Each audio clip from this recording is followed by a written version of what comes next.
오늘은 호국의 달이잖아요. 그래서 여러 가지 우리가 이승만 대통령, 박정희 대통령, 현충원 뭐 등등 다녀왔고요. 오늘은 이 DMZ에 왔습니다. 우리 민족의 비극의 역사를 담고 있는데 우리 대한민국이 앞으로 어떤 방향으로 어떻게 통일이 돼야 될까, 그리고 통일이 없는 대한민국이 세계사의 대한민국에 족적을 남기기가 어렵다 이렇게 생각해서, 그러나 이 비극의 현장을 환희와 기쁨과 또 대한민국 미래의 현장으로 승화시켜야 된다, 그런 생각이 들어서 오늘 여러 당원 동지들과 함께 이곳에 와 있습니다. 그러니까 열심히 하겠습니다. 여러분들도 오늘 같이 동참해 주시고 우리가 하고자 하는 일들에 대해서, 또 우리가 대한민국 통일에 대해서 이러저런 이야기들을 할 텐데 여러분들께서 같이 고민해 봐 주시고, 또 여러분들께서 좋은 의견 있으면 보내주시고, 또 여러분들께서 우리 대한민국 통일을 위해서 또 대한민국 미래를 위해서 다시 한번 생각하는 오늘 하루가 됐으면 좋겠습니다 하는 생각을 말씀을 드립니다. 감사합니다. 이따 뵙겠습니다.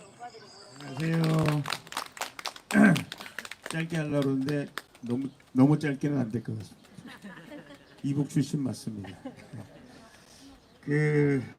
오늘 이북 말씀들을 많이 하셨는데, 저희 아버님 고향은 평양이시고요, 저희 어머님 고향은 황해도입니다.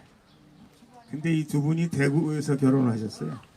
그래가지고 대구의 서문시장 서문교에서 결혼하셔가지고 저희 부모님은 이북이고요, 저의 고향은 대구인지 의정부인지 모르겠습니다. 근데 고향이 평양이라고 그러는 게 맞대요.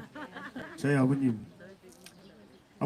돌아가신 지 2주년 됐는데 자꾸 아버님 얘기를 해서 제가 얘기 안 하려고 그랬는데, 아버님이 마지막 돌아가시기 전에 시간만 있으시면 이곳에 오셨어요. 저쪽을 쳐다보면서 내 고향이 바로 저긴데 눈물이 글썽글썽 하셨어요. 제가 아버님, 제가 국회의원 되고 아버님 평양에 보내드릴게요 그랬더니, 그래서 제가 신청을 했는데 저희 아버님이 평양에 안 가셨어요. 안 가신 이유가, 너는 공산당을 몰라. 내가 평양에 갔다 오면 이북에 있는 사람들이, 내 친척들이 다 죽든지 아니면 내가 공산당이 되든지 둘 중에 하나밖에 없는 거다 이 바보야. 그래서 내가 안 가는 거다. 그래서 저도 국회의원 하면서 무수히 북한을 갈 수 있는 기회가 있었는데, 사실 저도 저 사촌들 만나고 싶었어요. 그때 아버님이 정식으로 통일되기 전까지는 절대 가면 안 된다. 네가 공산당이 되든 아니면 북쪽에 있는 사람이 다 죽든 둘 중에 하나, 그런 비극적인 결과를 초래하게 될 것이다, 이렇게 말씀하셨던 기억이 납니다. 제가 얘기가 짧아지지 않으려고 말씀드린 건 제가 꼭 드리고 싶은 말씀이 몇 가지 있어서 그래요. 첫 번째 드리고 싶은 말씀은, 외롭습니다. 힘들고 어려워요. 근데 제가 기억해내는 게 있습니다. 예수 그리스도가요, 2000년 전에 제자가 12명 있었는데 그 중에 한 놈은 배반을 했어요. 가룟 유다라고. 그리고 11명이 남아 있었습니다. 오늘날 세계에서 제일 많은 분들이 예수 그리스도를 믿고 있어요. 석가모니는, 저는 불교 신자는 아닙니다만은 석가모니는 200명 정도의 제자가 있었다고 합니다. 세계에서 아마 제일 많은 신도를 가지고 있는 종교가 또 불교가 아닌가 싶습니다. 제가 말씀드린 외롭다는 것은 외롭지 않다는 얘기입니다. 유튜브를 통해서 지금 많은 분들이 보고 계셔요. 힘들어하지 마세요. 그래서 제가 또 이렇게 잘난 척하고 신나는 척하고 힘나는 척하고 여기 서 있습니다. 여건은 굉장히 어려워 보여요. 그러나 어렵지 않습니다. 그리고 국민은 우리 편입니다. 또 한 가지 말씀드릴게요. 아까 어떤 분이 말씀하시면서 친박 신당 말씀을 해주세요. 대통령 얘기를 했습니다. 우리 박근혜 대통령 나왕이 있겠죠. 근데 중요한 건 뭐냐면요, 박근혜 대통령은 촛불 쿠데타에 의해서 탄핵된 대통령이라는 겁니다. 뭔 말씀을 드리고자 하면, 박근혜 대통령 탄핵 자체가 잘못된 거예요. 그것을 바로 잡는 것이 정의입니다. 그것을 바로 잡는 것이 대한민국의 역사를 바로 잡는 것이고요. 그것을 바로 잡아야 대한민국의 미래가 있기 때문에 우리 박근혜 대통령 탄핵 무효하고 무죄 석방하고 하는 것이 박근혜 대통령이 나오셔서 엄청난 국민적인 지지와 국민적인 그 성원이 있기 때문이기도 합니다만, 더 중요한 것은 그것이 옳은 역사이고 진실된 역사이고 대한민국의 역사를 바로잡는 것이고, 대한민국이 앞으로 세계에 나가서 우리가 세계 지도자 국가라고 당당하게 얘기할 수 있는 겁니다. 지금부터 제가 사실 하려고 어제 밤새 여러분들에게 준비했던 얘기입니다. 어떤 사람들이 저 하버드 대학 나온지 모른다고 그러는 사람도 있대요. 저 하버드 대학 나왔습니다. 그 중요한 게 아니고요. 제 논문 제목이 뭐냐면 일제 Japanese Colonial Policy in Korea, 한국에 있어서의 일본 식민 교육입니다. 일본 식민 역사입니다. 이 말씀을 왜 드리냐면요, 제가 거기 일제시대 때를 연구하면서 우리나라 공산당, 일제시대 때 공산당, 우리 대한민국 공산당, 그분들이 정말 훌륭한 일본에 대항하는 투사들이 많았어요. 훌륭한 민족주의자들이 많았습니다. 공산주의자들이. 그리고 공산주의자들이 우리가 역사가 바로 잡히면 우리가 저 사람들은 존경할 만한 공산주의자였다라는 사람들이 많이 있습니다. 제가 논문 쓰면서요, 눈물을 정말 많이 흘렸어요. 정말 마음속에 피눈물이 났어요. 야, 우리 조상들이 이렇게 고생하고 있었구나. 이렇게 고생하고 있었구나. 국회에서 말이죠, 제가 미통당 전에 한국당인가요? 거기 탈당하고, 다 솔직히 말씀드리면 옛날에 박근혜 대통령 있을 때 다 제 부하 아닙니까? 근데 저 탈당했다고 저하고 와서 커피 마시는 것도 눈치 슬슬 보면서 공천 받는데 지장이 있을까봐 도망다니는 사람들을 보면서 제가 얼마나 눈물을 흘렸는지 몰라요. 마음속의 눈물. 제가 담담했지만, 이런 썩을 놈들아, 정치를 어째 그렇게 하냐.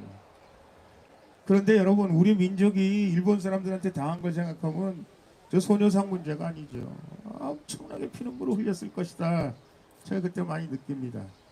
예, 저희 아버님 독립운동가예요.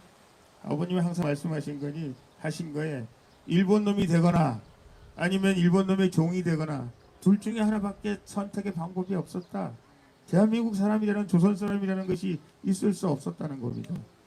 그래서 그 당시에 공산당, 일제시대 때 공산당들은 민족주의자들이 많았어요. 그때 그 사람들은 공산 이념이라기보다는 민족주의 이념이 더 강했죠, 사실은. 그 다음에 해방이 됐습니다. 해방이 되고 나서 공산당이 많이 북쪽으로 갔죠. 남쪽에서도 뭐 박헌영이도 가고 뭐 많은 사람들이 갔습니다. 북한은 남쪽을 북한 사람들은 규정하기를 여기는 일제시대 때 부역한 사람들, 그리고 자기들은 공산당. 그래서 자기들은 공산당은 민족주의자, 독립운동한 사람들. 그래서 자기들은 주체사상, 대한민국의 역사의 정통성을 가지고 있는 사람. 여기는 일제의 다 앞잡이들, 일제에 도움을 준 놈들, 일본과 붙어먹고 사는 놈들, 그래서 정통성이 없는 사람들이 남쪽이다, 남한이다, 이렇게 규정을 했습니다. 여기서부터 여러분 잘 들으셔야 돼요. 솔직히 역사책에 의하면 친일파, 우리 이승만 대통령께서 여러 가지로 이승만 대통령을 우리가 야단을 뭐라고 하는 이유 중에 하나가, 이승만 대통령이 친일 잔재를 완전하게 청소하지 못했다. 그러면서 불란서의 레지스탕스 얘기를 하면서 불란서는 어땠다, 독일은 어땠다, 이런 얘기를 많이 합니다. 여러분, 그거 속아 넘어가시면 안 돼요. 그거는 역사를 왜곡하는 것이고요. 그거는 역사를 우리 국민들한테 공산당 했던 사람들이, 공산주의자들이 우리 남한을 평가절하하기 위해서 만든 것입니다. 일제에 도움을 줬던 사람들이 군대에도 있었고 경찰에도 있었고 남쪽에 있었어요. 그건 못지않게 북쪽에도 일본에 충성했던 사람들, 일본과 같이 했던 사람들이 북쪽에 김일성 밑에도 엄청나게 많이 깔려 있습니다. 우리가 역사책을 보면 최소한도 강요의 60% 정도는 일본 시대에 일본에 충성을 했건, 아니면 일본의 관료였건, 일본 사람과 더불어 살았건, 그런 사람들이 자기들은 공산주의 정권은 아주 순수한 민족주의자들만 있었다, 일본에 협조한 사람들은 없었다, 이렇게 얘기하지만 사실은 정확하게 말씀드리면 그 당시 대한민국을 떠나서 상해에 있든지 미국에 있든지 한 사람 외에 모든 사람들은 다 친일파였다고 얘기할 수밖에 없어요. 왜? 그 당시에 여러분 창씨개명 안 하고 살 수 있습니까? 창씨개명 안 하고 살 수가 없어요. 창씨개명하고 살아야 돼요. 다 이름 다 바꿨습니다. 저희 아버님 뭐라고 말씀드리고 싶어서 말씀드리는 건 아닙니다만 저희 아버님은 초등학교 못 다니셨어요. 왜? 창씨 개명을 안 했기 때문에 개명을 안 했다면 학교를 못 다니지 해서 저희 아버님은 독학하셨다고 항상 말씀하고 계십니다. 모든 사람들이 다 친일파예요. 라고 볼 수밖에 없죠. 우리가 기준을 엄격하게 갖다 줍니다. 그러면 그 다음에 그 당시에 살았던 모든 사람들이 여러분 우리가 말하는 육당 최남선이나 춘원 이광수나 이 위대한 우리 대한민국의 문학가들, 대한민국의 사상가들 이런 사람들이 다 친일파로 넘어갔어요. 미당 서장순이 이런 사람들 다 친일파 됐어요. 왜? 일본 사람이 되지 않으면 살 수가 없었어요. 또 그분 사람들의 그 사람들의 푸념은 뭐냐? 나는 일본이 이렇게 빨리 항복할 줄 몰랐다. 일본이 아마 수백 년 가리라고 생각했을지 모릅니다. 제가 드리고 싶은 말씀은 요지는 공산당이 계속해서 얘기하는 자기들은 민족의 정통성을 가지고 있고 여기는 민족의 정통성이 없다. 이것은 새빨간 거짓말이다. 이겁니다. 그래서 지금 겁니다. 그래서 1948년에 우리 이승만 대통령이 훌륭하다는 것은 그 당시 자유민주주의와 시장경제를 바탕으로 한 대한민국을 만들었다는 사실이 위대한 거예요. 이것은 대한민국 건국의 역사, 이승만 대통령, 자유민주주의, 시장경제, 한미동맹, 오늘날 그것이 없었다면 대한민국이 있을 수 없는 겁니다. 그래서 지금 남북한의 대결은 뭐냐? 자유민주주의 시장경제와 한미동맹과 그리고 중국과 러시아와 공산당과 그리고 김일성 주체 사상과 김일성 세력과 우리가 대결의 현장을 여기 DMZ에서 만나고 있는 겁니다. 자, 1950년에 공산당이 넘어왔어요. 그래서 거의 우리가 다 공산화 될 뻔하지 않았습니까? 마지막 부산밖에 남질 않았어요. 그때 만약에 인천 상륙작전이 없었다면 메가더가 없었다면 대한민국은 지구상에서 없어졌을지 몰라요. 이 사람들이 그때 제일 공산당 하는 놈들이 제일 안타깝게 생각하는 거예요. 그때 부산을 어떻게 하든지 쓸어버렸어야 되는데 그때 쓸어버리지 못한 것들이 못했기 때문에 이 사람들이 아쉽게 생각하고 있어요. 그리고 1953년에 전쟁이 끝났습니다. 이 DMZ는 여러분 휴전선이에요. 아직도 우리가 전쟁을 계속하고 있는 겁니다. 휴전했을 뿐이지 전쟁 상태나 다름이 없습니다. 지금 대한민국은 또 다른 이념 전쟁에 시달리고 있어요. 자, 우리 대한민국은 사실 저희는 뭐라고 얘기하고 있습니까? 우리는 한미동맹, 자유민주주의, 시장경제 이것을 우리의 모토로 삼고 있어요. 저 위에 있는 사람들은 아까도 말씀드린 것처럼 중국과 그리고 러시아와 그리고 공산당과 세습 3대 세습 공산주의 세상 공산주의 북한을 지금 자기들의 왕국처럼 자기들이 대한민국의 주체성을 가지고 있는 것처럼 정통성을 가지고 있는 것처럼 살고 있습니다. 여러분은 저 북한에 있는 사람들처럼 살기를 원하십니까? 김일성 부자를 빼고 어떤 사람이 김일성처럼 북한에 살기를 원하는 사람이 어디 있겠습니까? 북한에 있는 사람들을 볼 때마다 우리가 가슴이 아파요. 가슴이 찢어져요. 지금 남쪽에 있는 많은 정치 지도자들이 잘못 생각하고 있는 것은 저기는 마치 낙원이고 우리 대한민국은 무슨 이상한 친일파, 아직도 청산하지 못한 친일파, 아직도 청산하지 못한 친미파. 저 사람들이 북한 사람들이 우리 대한민국 정부를 향해서 얘기하는 거 보면 뭐라고 얘기하고 있습니까? 대한민국 정부는 아직도 그냥 미국과 친하다. 한미 무슨 동맹이다 이렇게 얘기하는 게 아니잖아요. 저희가 말씀드릴 수 없을 정도로 양키 어쩌고 저쩌고 하면서 저도 저 북한의 신문에 제 이름 많이 납니다. 홍문정이라는 놈 저는 말이야 아직도 정신 못 차리고 침박하고 있다 그러고 아직도 정신 못 차리고 한미동맹 얘기하겠다 그러고 저는 그 사람들이 제 이름을 거기다 쓸 때마다 아주 자랑스럽게 생각합니다. 자, 여러분, 저는 이 정부가 애국심이 있다고 생각해요. 있다고 생각하고 싶어요. 솔직히 말해서. 근데 이 나쁜 놈들이 하는 행동을 보면 애국심이 있는 놈들이 아니에요.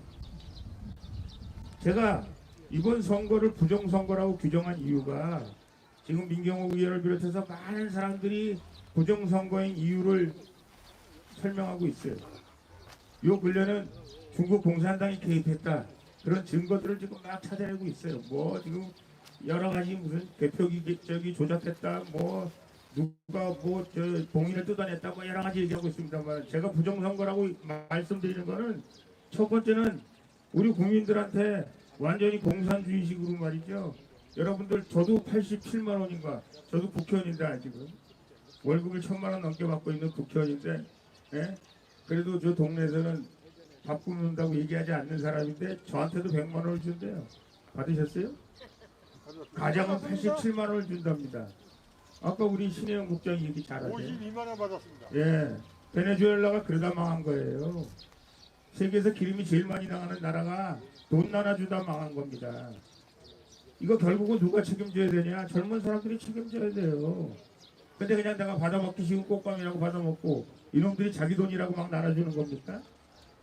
자기 돈 아니잖아요. 박근혜 대통령이 국고에 그렇게 모아놨던 그리고 그거 정말 저 대통령 식비를 아껴가면서 모아놨던 돈을 막 지금 퍼다 쓰고 있는 거잖아요. 총선에 이기기 위해서. 대통령 선거에 또 이기기 위해서. 그래서 지금 이 사람들이 하고 있는 일들이 마음에 안 든다. 나라를 사랑하는 게 아니다. 이 사람들은 뭐 대한민국 평등한 사회를 위해서 대한민국의 어려운 사람들을 위해서 지들이 어려운 사람이 어떤 사람이 어려운지 압니까? 지들이 어떤 사람들이 힘든 사람인지 알아요? 그리고 어렵고 힘든 사람들이 어렵지 않게 되기 위해서는 어떻게 어렵지 않게 된다는 사실을 여러분 모르십니까? 유태인들이 말이죠. 하는 유태인의 그걸 뭐라고 그러죠? 깜빡 잊어버렸네. 토론이 아니고 뭐지? 유태인? 탈무드. 죄송합니다. 역시 훌륭한 당원들이 있기 때문에 대표가 살고 있습니다. 탈무드에 뭐라고 돼 있어요? 여러분 잘 아시잖아요. 고기를 잡아주는 것이 아니라 고기 잡는 법을 가르쳐요. 우리 보수 우파면 최소한도 젊은 사람들에게 이놈들아 일해라. 우리 여기 계신 어르신들 우리 토요일 있었어요? 일요일 있었어요? 없었어요? 우리 하루에 8시간 근무 있었어요? 없었어요? 우리 젊은 사람들에게 야 니들 우리가 일한 것처럼 4시간만 자고 하루에 20시간씩 일하고 토요일 일요일이 어딨나 이놈들아 먹고 살 때까지 열심히 일해라 이렇게 얘기하고 싶진 않아요. 우리가 최선을 다했기 때문에 우리 열심히 했는데 그래도 땀 흘리지 않고 이 세상에 공짜로 만들어지는 게 어디 있습니까? 예? 우리가 나눠주는 것도 한계가 있잖아요. 우리가 무슨 석유가 있어요. 그렇다고 우리가 무슨 특별한 다이아몬드가 있어요. 금광이 있어요. 뭐가 있어요. 우린 사람밖에 없어요. 위대한 사람들이 만들어내는 대한민국은 땀 흘리지 않고 어떻게 만들어냈냐 이 말이에요. 스티브 잡스나 빌 게이츠가 세계에서 최고 재벌 아니에요. 그 사람들이 세계에서 제일 열심히 일하는 사람들 아닙니까? 24시간 일한다고 그래요 자기들은. 그러면서 사람들한테 얘기하고 있어요. 야 니들 후발주자들이 앞에 나가는 사람들을 따라잡기 위해서는 그 사람 배에 땀을 흘리지 않으면 따라잡을 수가 없다는 겁니다. 대한민국이 세계 10대 강국이지만 앞으로 세계 중심국가로 가려면 얘네들한테 젊은 사람들한테 니들 이거 이렇게 해서 우리가 미리 벌어놓은 거니까 이걸로 먹고 살아라. 그것이 그 사람들의 미래를 만들어주는 게 아닙니다. 그 사람들의 미래를 망치는 겁니다. 대한민국의 미래를 망치는 거예요. 여러분 이 DMZ는 사실은 우리 대한민국의 사상의 싸움이기도 하지만 대한민국의 비극의 현실이기도 하지만 대한민국의 미래의 희망, 미래의 가능성, 미래에 대한 우리의 높은 기대 이런 것들을 이 DMZ에서 한꺼번에 우리에게 교훈적으로 얘기해주고 있다는 사실을 잊지 마시기 바랍니다. 저는 저희 아버님이 하신 말씀 이후에 제가 역사책을 통해서 많은 지도자들 통해서 확인했어요. 공산당 애들은 절대 평화를 원하지 않습니다. 우리가 불종하기를 원해요. 저 사람들이 평화를 얘기할 때는 자기들이 약할 때는 평화를 얘기해요. 자기들이 약할 때는 우리 같이 동맹 맺고 평화롭게 살자 얘기하고 있습니다. 우리에게는 두 가지 초이스밖에 없어요. 우리가 이 사람들을 굴복시켜서 자유민주주의와 시장 경제 그리고 대한민국의 한미동맹을 통해서 대한민국이 하나가 되는 것, 우리가 박근혜 대통령이 말씀하신 평화통일을 이 사람들이 받아들이든가 아니면 이 사람들에 의해서 우리가 불종되든가, 우리가 공산주의, 우리가 수천만이 죽어 넘어가는, 그리고 모든 사람들이 자유와 모든 사람이 궁극적인 평화를 뺏기는 공산주의 밑에서 살 것인가, 두 가지 선택밖에 없는 것입니다. 그 선택 가운데 무슨 저 사람들하고 대화해가지고 대충 평화롭게 살고 행복하게 살고, 예, 대화는 좋아요. 그러나 그 대화의 좋은 결과는 우리가 힘으로 저 사람들을 제압할 수 있는 충분한 능력이 있을 때만이 가능한 것이고요. 여러분들이 아무리 단물로 우리를 이런 말로 저런 말로 세치하러 우리를 속이려고 할지라도 절대 속아 넘어가서는 안 됩니다 하는 말씀을 드립니다. 그래서 우리 대한민국에 있는 특히 우리 대한민국 이 번영과 이 부를 누리고 있는 우리 대한민국의 국민들이 이 DMZ들을 통해서 우리가 알아야 될 것입니다. 힘이 있을 때만 지킨다. 그리고 공산당 놈들은 결국은 우리가 공산화되기 전까지는 자기들이 어떤 감언 이설로 우리를 속인다고 할지라도 우리는 저들과 같이 갈 수가 없습니다. 우리 같이 갈 수 있는 유일한 방법은 저 사람들이 공산주의를 포기하고 자유민주주의를 자기들이 선택할 때, 시장경제를 선택할 때만이 우리가 같이 가게 할 수 있는 거예요. 정말 고마운 것은 박근혜 대통령께서 2,500만 북한 동포들을 자유민주주의 시장경제를 바탕으로 한 평화통일의 광장에 초대를 했습니다. 그런데 그것이 대통령의 탄핵을 촉구하는, 탄핵을 유발하는 촛불 쿠데타의 큰 원인이 됐다는 사실을 우리 너무나 잘 알고 있어요. 그래서 우리는 박근혜 대통령의 자유민주주의 시장경제를 바탕으로 한 평화통일을 지지합니다. 그러나 우리가 강력한 힘을 바탕으로 해서 저 사람들이 그것을 받아들일 수밖에 없는 상황이 될 때까지 우리는 힘으로, 우리의 군사력으로, 그리고 우리의 경제력으로, 우리의 정치력으로 압도할 수 있을 때까지 우리는 한시도 한눈을 팔아서 안 되고, 한시도 저놈들이 말하는 가문 인설에 속아 넘어가서는 안 됩니다 하는 말씀을 드립니다. 여러분 감사합니다. 우리가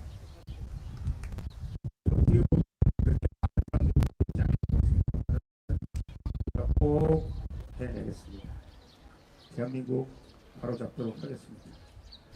그리고 대한민국의 많은 사람들에게 우리가 하고 있는 얘기가 왜 여러분들이 귀를 기울여야 하는 얘기인지, 우리가 하는 얘기가 왜 맞는 얘기인지, 우리가 하는 얘기를 여러분들 삶에서, 여러분 직장에서, 여러분들이 투표하는 데서 왜 저희 얘기를 여러분들이 명심해야 되는지 꼭 여러분들에게 말씀드리고 싶고, 여러분들이 저희 얘기에 경청해 주시다는 부탁의 말씀을 드리고 싶습니다. 오늘도 여러분 많은 분들 감사합니다 하는 말씀을 드리고요. 저희는 지금은 이제 코로나 때문에 우리가 모일 수가 없어서 우리가 당원들에게 공지를 못합니다. 그러나 저희가 토요일은 어찌되었던 토요일 집회는 저희가 집회라기보다 이제 기자회견이라고 할까요? 우리가 집회를 할 수가 없으니까 이어나가도록 하겠고요. 아까 우리 당원 동지들 몇 분과 말씀을 드렸는데, 우리 5월은 호국의 달인데 우리 박정희 대통령 생가를 다음 토요일 날은 거기서 우리가 하기로 잠시적으로 결정을 했는데, 혹시 변경사항이 있으면 다시 말씀드리겠습니다만은 지금으로 봐서는 변경사항이 없을 것 같습니다. 1시에 아마 박정희 대통령 생가에서 다시 우리 대한민국의 미래를 걱정하고 대한민국이 어떻게 바로 설 수 있고 우리 공산당을 물리칠 수 있고 자유민주주의와 시장경제를 바탕으로 한 대한민국을 만들어낼 수 있을까 다시 한번 여러분과 같이 고민하는 5월 마지막 토요일이 될 수 있기를 바란다라는 말씀드립니다. 오늘 동참해 주신 모든 분들께 감사하고 우리 당원 동지 여러분께 감사합니다. 고맙습니다.